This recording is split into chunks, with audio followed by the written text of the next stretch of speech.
Entonces, en la reunión de pediatría pues, de cada 8 días, hoy vamos a hablar de los gliomas del tallo cerebral, a propósito pues, de un par de casos que hemos tenido en el servicio. Entonces, tuvimos una niña de 5 años, ella sufrió un TEC leve, sin embargo, cuando interrogábamos a la mamá, venía como con una historia de 1 mes, 2 meses, con un poco de ataxia y, y después del TEC se le acentuó una parálisis del sexto par. Se le hizo una tomografía donde se veía una lesión hipodensa en, en el tallo cerebral, muy inespecífica. Entonces, obviamente, le pedimos la resonancia. En el FLAIR de entrada veíamos una lesión hiperintensa en el puente, con epicentro en el puente, hipointensa en T1, hiperintensa en el T2, con extensión pues hacia todo el puente, una lesión muy difusa, con algo de realce en medio de contraste, con algo de restricción a la difusión. Ahorita vamos a ver para qué es importante esto en estos pacientes, y con el aumento de la perfusión. Sí, obviamente ya con estos hallazgos imaginológicos teníamos un diagnóstico ya de entrada, con lo que se hizo pues todo el enfoque que al final vamos a ver. Entonces, ya teniendo ese caso de introducción, sabemos entonces que en el 2021 la OMS sacó la nueva clasificación, pues la nueva versión de la clasificación de los tumores del sistema nervioso central, que es la quinta edición. En esta, todo lo que tiene que ver con los gliomas del tallo, todos los gliomas de línea media, se clasificaron acá en este conjunto de los gliomas difusos de alto grado, de línea media y hemisféricos, teniendo en cuenta, pues, sabemos que esta nueva clasificación trajo consigo muchas variables moleculares. Como lo vemos acá, en los gliomas difusos de línea media, que es lo que vamos a tratar hoy, más que todo el H3K27 y el TP53, entre otros, pero estos dos primeros son los más principales, que marcan pronóstico y respuesta al tratamiento. ¿Sí?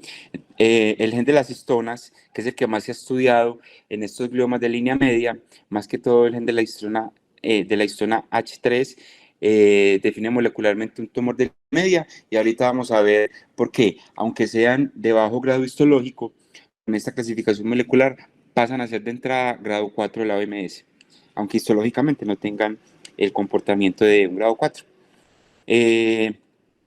En todos los algoritmos de clasificación de los tumores del sistema nervioso central de los gliomas, ya meten este. Casi siempre van a ser IDH silvestre, y los gliomas de línea media siempre van a tener esa característica de que van a ser OMS 4 de entrada, independiente del grado histológico.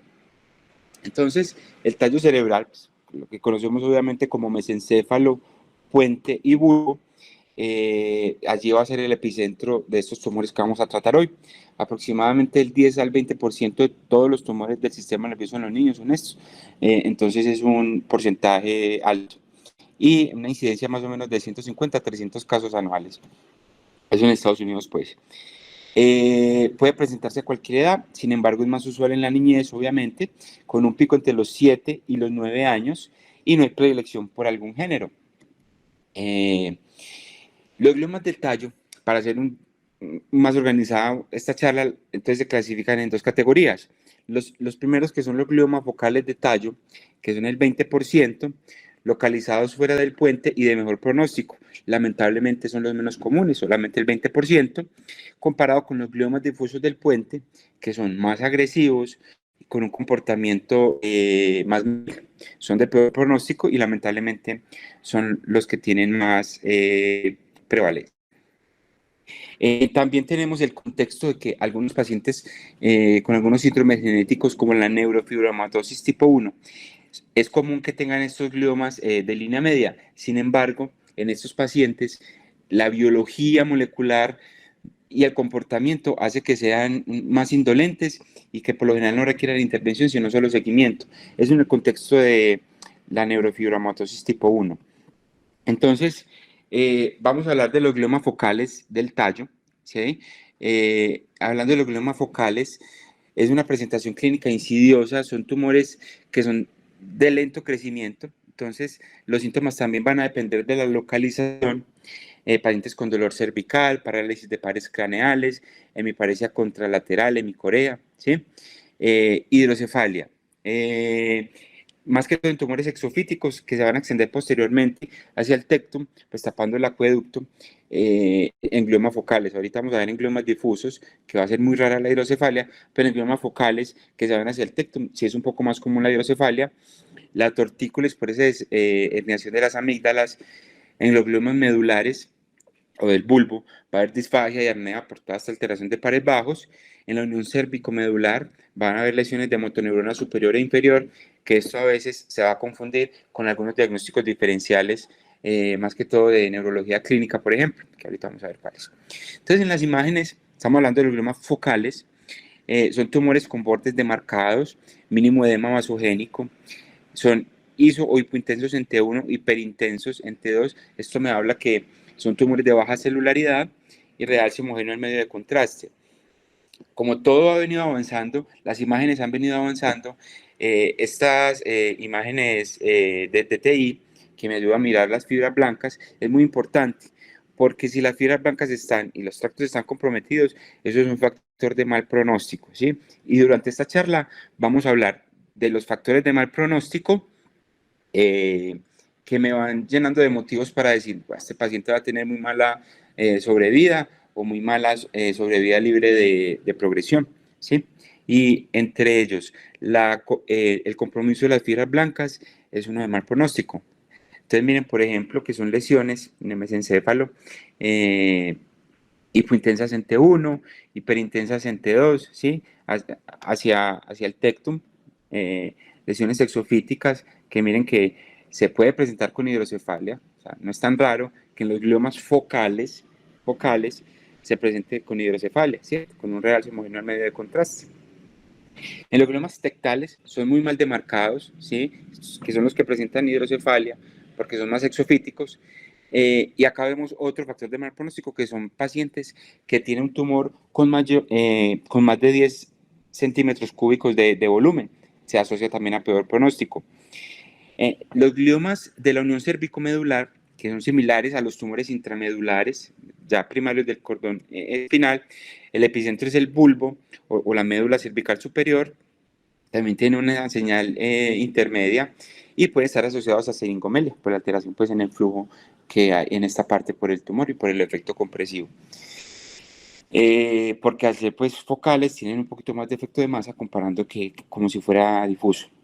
Los diagnósticos diferenciales tenemos el astrocitoma pilocítico, los tumores embrionarios, tumor teratoide rhabdoide, otras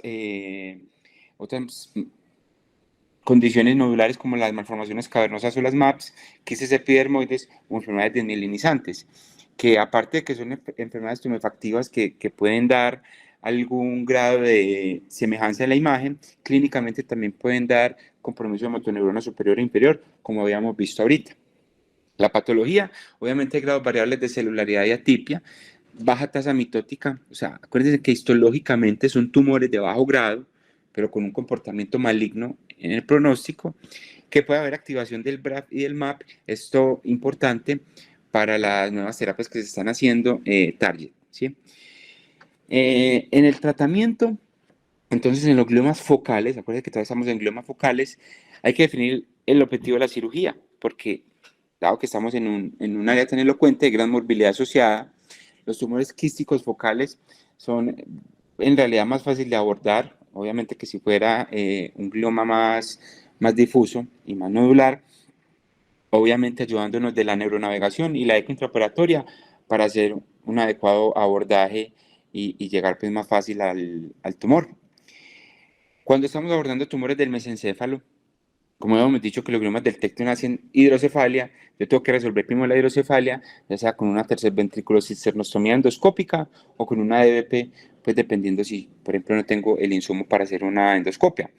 Usualmente no requieren biopsia, con la imagen es suficiente, no requieren terapia adyuvante, excepto los pacientes que tienen factores de mal pronóstico. Como habíamos visto ahorita, los tumores que tienen un volumen mayor de 10 centímetros cúbicos. Los tumores que están en el dorso, ¿sí? Se pueden abordar, por ejemplo, con un abordaje supracerebeloso infratentorial, me da una muy buena ventana para abordar este tipo de tumores en la parte dorsal, pero si estás hacia la parte ventral, un abordaje subtemporal me puede ser de gran ayuda. Cuando estoy abordando lesiones del puente, el abordaje más común obviamente va a ser por un abordaje suboccipital por línea media, un abordaje telovelar clásico, y en tumores ventrales, el abordaje retrosigmoideo. Ya cuando estoy hablando de la unión bulbomedular, voy a hacer una cranotomía suboccipital por línea media, obviamente tengo que extender los bordes del foramen magno y hacer una resección del arco posterior de C1, indicado más que todo para tumores que están dorsales exofíticos, a veces cuando son tumores que están también hacia la parte alta de la médula cervical, a veces tengo que hacer la laminectomía también extensa. Ojo con eso porque hacer más de dos laminectomías tiene mucho riesgo de deformidad. Tengo que evaluar pues si va a tener que instrumentar o no por el riesgo de progresión de la deformidad. Eso también relacionado con la expectativa de vida que tiene el paciente. Y se han visto también que es mejor entrar por el 3 para tratar de entrar por la parte no elocuente de la médula cervical alta. Si la resección no es posible, ya sea por la extensión del tumor o por la localización, algunos autores recomiendan la estereotaxia. La biopsia estereotáxica cuando las características radiológicas son atípicas, o sea, cuando yo no me puedo llenar de los motivos suficientes con la resonancia de que en realidad estamos en el contexto de un glioma. La quimioterapia se prefiere cuando tengo tumores progresivos y residuales o pacientes con tumores inoperables, estabiliza el crecimiento del tumor o retrasa la necesidad de la radioterapia. Acá en los gliomas focales la quimioterapia juega un papel importante en comparación con los gliomas difusos, que ahorita vamos a ver que la quimioterapia pasa a un segundo plano. En los focales la quimioterapia es mucho más importante. Se han utilizado varios esquemas, vincristina más carboplatino es el que más se ha utilizado, da una estabilidad del tumor hasta el 75%. Otros esquemas como tioguanina, procarbacina, lamustina y vincristina que me dan una supervivencia libre de progresión a 5 años hasta el 52%, pero ojo con este esquema porque se ha asociado con el riesgo de leucemia secundaria, pues acá ya también nos ayudamos de los oncólogos. Inhibidores del BRAF, bemurafenib, dabrafenib, ¿sí? Es tratamiento potencial para tumores residuales, todavía falta mucha evidencia en esta parte, y hay que distinguir entre algunas variantes moleculares como el B600E, porque pacientes que tengan también asociado una duplicación en el brazo largo del cromosoma 7, si tiene esa mutación, incluso los inhibidores BRAF pueden acelerar el crecimiento. Entonces hay que ver con mucho detalle estos nuevos inhibidores. La radioterapia es efectiva para prolongar el tratamiento libre de progresión en tumores focales. Sin embargo, está asociado a complicaciones y como los tumores focales tienen más sobrevida, un poco mejor pronóstico, hay que evaluar también ese riesgo-beneficio y las potenciales complicaciones en un paciente pues, que va a vivir un poco más comparado con los gliomas difusos. Y se considera pues solamente en pacientes con falla del tratamiento o pacientes de más edad. Ya pasando a los gliomas difusos, que cambia mucho su enfoque comparado con los gliomas focales. En los gliomas difusos son síntomas de aparición más rápida, ¿sí? Una naturaleza más agresiva, tienden a ser más infiltrantes y de un poco más rápido crecimiento. Casi todos los pacientes se presentan con esta tríada de síntomas cerebrales, ataxia, dismetría y disartria. Como son gliomas difusos, van a tener más compromiso de los tractos que bajan por el tallo, toman alteraciones sensitivas, hemiparesia, hipertonía, pues todo lo que tiene que ver con motoneurona superior y parálisis de pares craneales, más frecuentemente del sexto y del séptimo par. Y menos del 10% presentan hidrocefalia. Esto es muy importante comparado con los pacientes con gliomas focales. En los gliomas difusos, muy poquitos pacientes hacen hidrocefalia, menos del 10%. En las imágenes entonces en TAC vemos que es un comportamiento isodenso, sin calcificaciones. Una calcificación en estos gliomas difusos es una presentación atípica y hay que verlo con más detalle, porque como son tumores de rápido crecimiento, pocas veces hacen calcificaciones.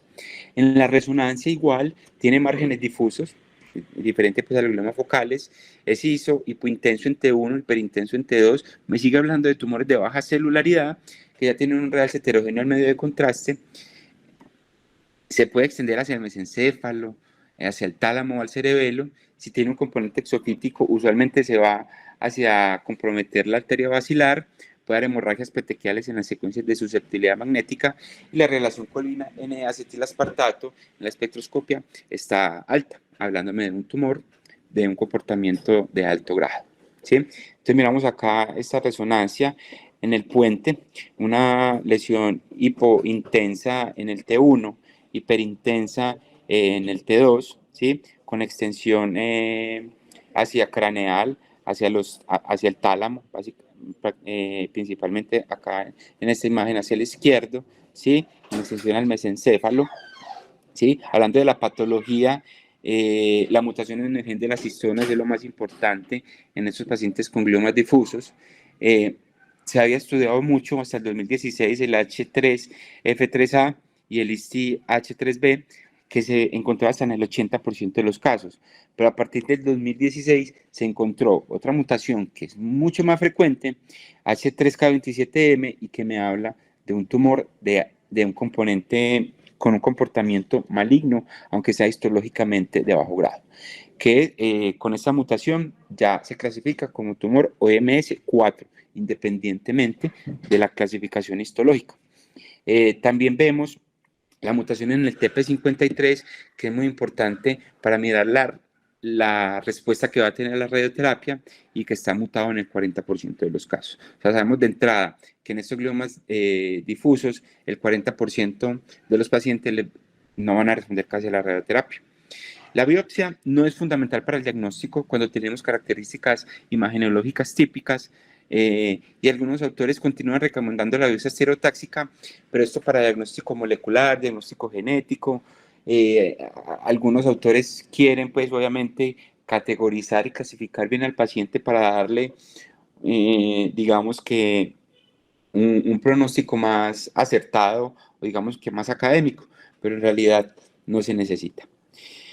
Entonces, a diferencia de los gliomas focales, acá en los gliomas difusos, lo importante es la radioterapia, ¿sí? La radioterapia es lo que se ha visto que prolonga la supervivencia con 1 o 2 centímetros de margen. La dosis va a ser de 1.8 Gray al día por 30 a 33 fracciones, dando una dosis total de 54 a 59 Gray. Miren que son básicamente las dosis de glioblastoma. Se da incremento en la supervivencia de 3 meses, pues a lo que normalmente tienen los pacientes.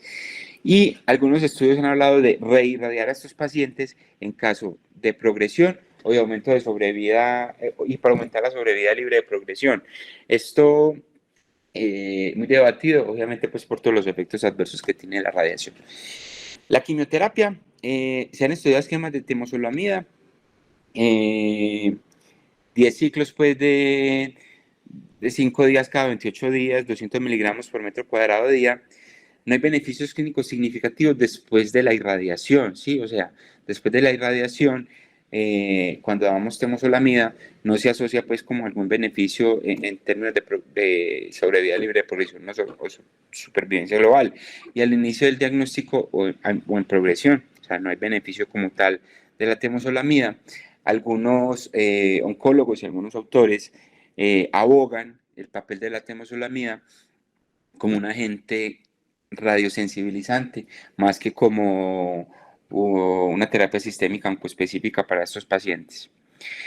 Entonces, en los últimos años, por un desespero por encontrar en realidad un agente quimioterapéutico, o sea, terapia sistémica que me aumente la sobrevida de estos pacientes con gliomas difusos, pero en realidad ha sido muy poco exitoso encontrar un agente de esto. Se ha intentado desarrollar entrega del medicamento selectivo, se han intentado quimioterapias por convección, o sea, directamente aplicadas en el tallo cerebral, con poco éxito, pues, resultados poco alentadores. Entonces ellos eh, proponen este algoritmo de manejo, ¿sí? Si yo veo que un paciente tiene una resonancia típica de un glioma de tallo, Entonces, básicamente yo voy a ir a ver la localización.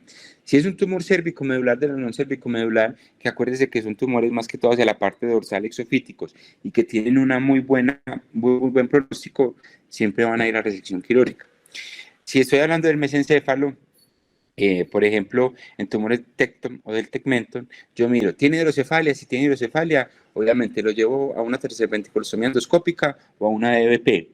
Si el paciente tiene un glioma tectal, que a veces la mayoría son focales, yo lo voy a dar a observación, pero si no, si un glioma focal está más que todo hacia el tegmento, yo le puedo ofrecer una resección quirúrgica y garantizar pues un poco más de sobrevida, que ahorita vamos a ver qué tanto porcentaje se necesita de resección para garantizar una sobrevida significativa.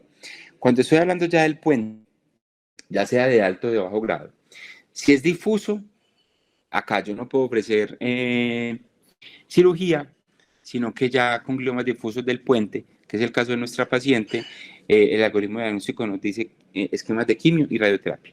Sí, más que todo la radioterapia, que es lo que más evidencia ha demostrado. Y si es focal o exofítico, ya miramos dependiendo de la localización y de la extensión, si lo llevo pues a una resección quirúrgica. La segunda parte que quería mostrarles en esta charla, y que era el objetivo también principal, era demostrarles el pronóstico de estos pacientes, que lamentablemente sigue siendo pobre, a pesar de todo lo que se ha desarrollado en términos de terapia oncoespecífica. Es la principal causa de muerte por tumores cerebrales en los niños. Eh, o sea, es un tumor que en realidad nos deja muy impotentes a nosotros como neurocirujanos. No podemos hacer nada, en la mayoría de los casos, gliomas difusos. La mediana de supervivencia libre de progresión es de 7 meses solamente, y la supervivencia global es de 9 a 11 meses. En pacientes que yo les ofrezco cirugía con una disminución del 25% del tumor, hay un leve aumento en la supervivencia, es significativo, comparado, pues, por ejemplo, con los gliomas o con los astrocitomas de alto grado hemisféricos. Acá con una disminución del 25%, en realidad se logran tasas de supervivencia adecuadas, significativas. Entonces a veces no tengo que hacer una resección pues supramarginal o un gross total resection comparado pues con los gliomas hemisféricos, sino que solamente puedo hacer una disminución del 25% del tumor y se benefician de hecho. La diseminación leptomeningia es un predictor de muy mal pronóstico, ¿sí? Si esos pacientes se presentan así, la sobrevida va a ser incluso mucho menos. Ese artículo es viejo, pero habla de unos factores pronósticos muy específicos. Cogieron a los pacientes del grupo 1 que tenían los gliomas difusos y los del grupo 2 que tenían los gliomas focales. Lo que veíamos ahorita, los gliomas difusos tienen una presentación más rápida, más acentuada de los síntomas, mientras que en los gliomas focales es más insidiosa. Y en los gliomas difusos, los pacientes se presentan con más alteración de los tractos, además de hemiparesia, alteraciones sensitivas, alteraciones de paredes craneales en los gliomas difusos. Referente a la asociación de quistes, los pacientes que tienen quistes asociados, más que todo los pacientes con gliomas focales, tienen un mejor pronóstico. Miren que los gliomas difusos no se asocian con quistes, entonces la presencia de quistes me habla de un factor pronóstico favorable. Obviamente, según el grado histológico, que aunque ahorita vimos que el comportamiento maligno es independiente del grado histológico, obviamente los pacientes con gliomas difusos van a tener mayor grado histológico cuando se estudian estos pacientes. Dependiendo, pues, obviamente, si es difuso focal, los gliomas difusos, acá los tenemos, van a tener mucho menos sobrevida que los gliomas focales.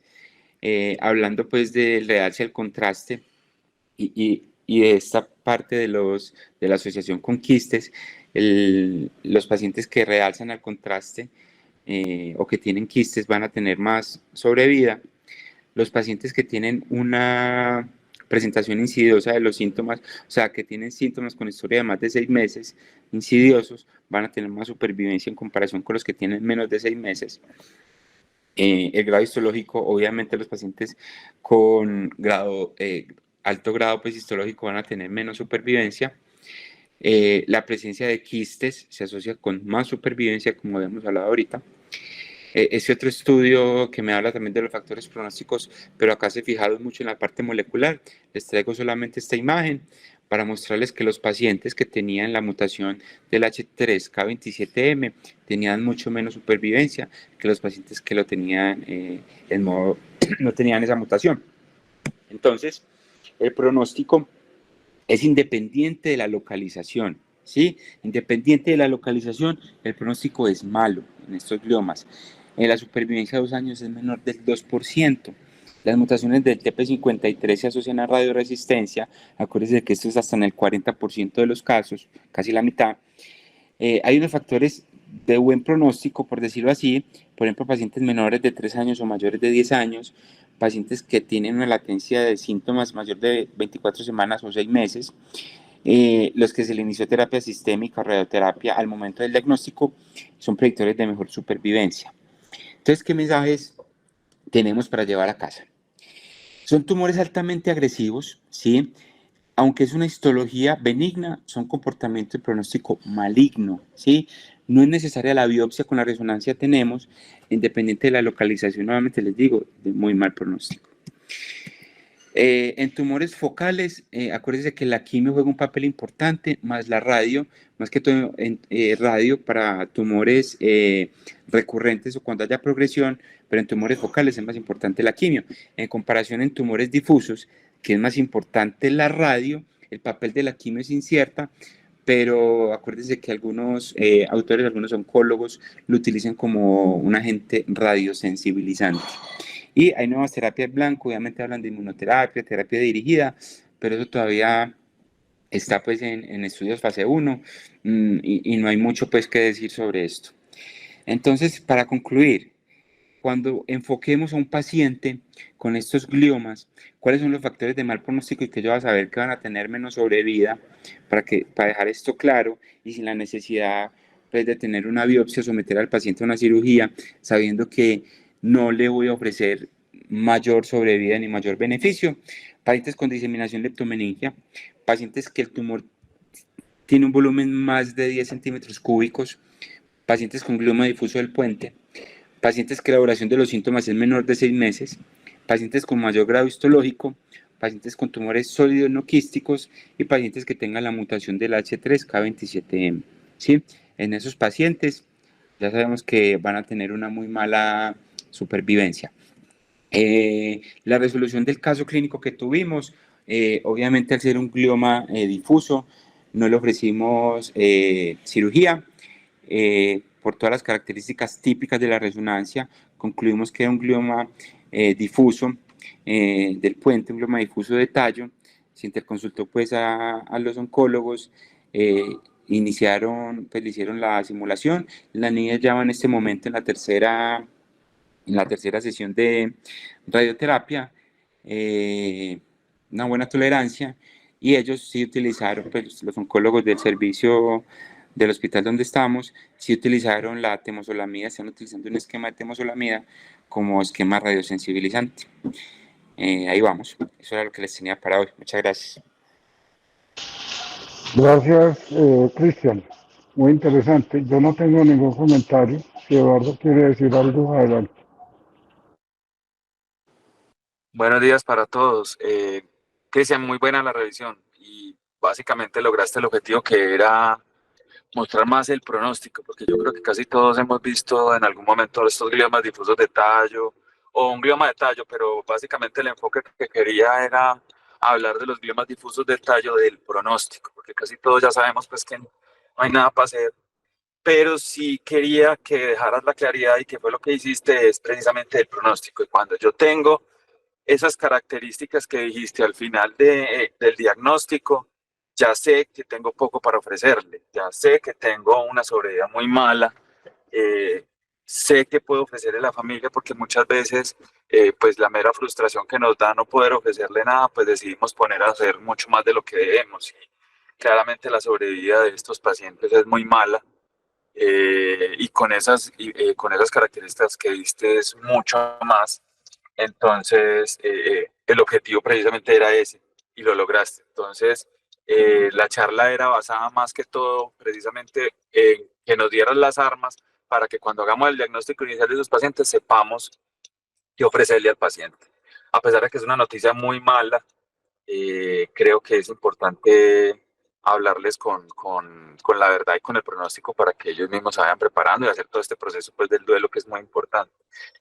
Sigue siendo frustrante de todas maneras el diagnóstico, por más que se intenta. Por ejemplo, el año pasado mostraron en el Congreso de la ISPN en Chile, mostraron todo el estudio que han hecho histológico de esos pacientes, y el 50% eran gliomas de alto grado y el otro 20%, el 70% eran germinales. Entonces, de entrada, usted tiene que el 70% de los pacientes tienen un pronóstico perverso dentro de la posibilidad del hecho biopsia. Entonces, creo que el llamado es realmente a ser bien objetivos con respecto a la intervención y al pronóstico para hablar con estos pacientes. Muchas gracias. Cristian, muy buena la charla. Muchas gracias. Gracias, profe. El doctor Oscar Zorro alzó la mano. Buenos días, no, muy buena la charla. Yo soy de los que piensa, no específicamente para gliomas en tallo, sino para las lesiones en tallo. Yo sí soy partidario de tener por lo menos una biopsia, ¿sí? No para el tema de gliomas específicamente, sino para tanto en adultos como en niños. Yo pienso que dar un tratamiento complementario muchas veces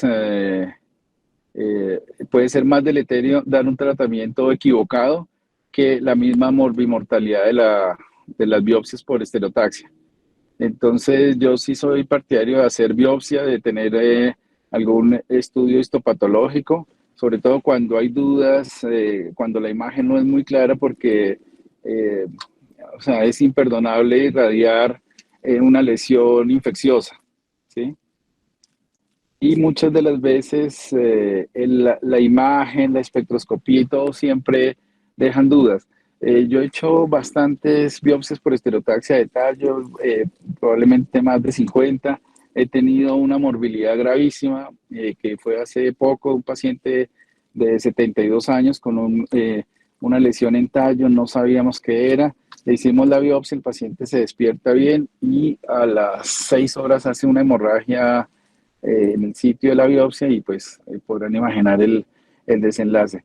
Pero generalmente las biopsias, la morbimortalidad es bastante baja y aporta mucho, y hoy en día que Colombia está avanzando vertiginosamente en los estudios histopatológicos, yo le encuentro mucha ayuda. La otra cosa, yo me formé en un sitio en donde las biopsias de tallos se hacían coronales, o sea, de arriba hacia abajo. Yo el 99% de las biopsias en mi ejercicio las hago trascerebelosas, ¿sí? Cambié ese paradigma. El que me enseñó a hacerlas, el doctor Conciolca en Pittsburgh, siempre utilizaba el marco del Excel y lo hacía de arriba hacia abajo. Nosotros hacemos con ZD y generalmente la hacemos trascerebelosa, y los resultados son buenos. Y para terminar, es importante salir, ver a los profesores, la gente que viene, la gente que muestra resultados sorpresivos y sorprendentes de cirugías de tallo, resectivas, y cuando uno ve muchas cosas y visita servicios y todo eso, uno ve que hay cierta disociación entre lo que se presenta muchas veces en los congresos y las realidades, porque a veces uno ve cirugías fabulosas de tallo cerebral, y cuando uno ve el paciente, son pacientes que pasa lo mismo que nos sucede a nosotros, está con traqueostomía y con gastrostomía. Ese era mi comentario, gracias. Muy interesante, muchas gracias, profe. Muy importante tener en cuenta eso, y sí, a veces la radiología no es como tan concluyente, y sí tenemos que hacer uso, pues, obviamente, de la estereotaxia, más que todo, pues, con el advenimiento de toda la biología molecular. Muchas gracias, profe. Sí, la última cosa, mire, yo le pregunté al doctor Cabaleiro y, es decir, la estereotaxia demanda muchas cositas, pero, por ejemplo, hablando con él no usa la estereotaxia, y es una persona que tiene mucha experiencia en en pediátrica y en tallo, pues es una figura mundial. Él me dice que lo hace con neuronavegación, ¿sí? Le quería preguntar a ustedes en Medellín para este tipo de lesiones o en pineal o bueno, en niños utilizan más esterotaxia o neuronavegador. En realidad, profe, dependiendo del centro, sí, por ejemplo, en el hospital San Vicente tenemos a la mano ahí el navegador. Últimamente hemos hecho todas las biopsias guiadas por navegación, ya tenemos todos los insumos. Entonces, dependiendo también del sitio donde estemos, pero la estereotaxia obviamente sigue teniendo pues un papel fundamental acá en el medio donde nosotros estamos.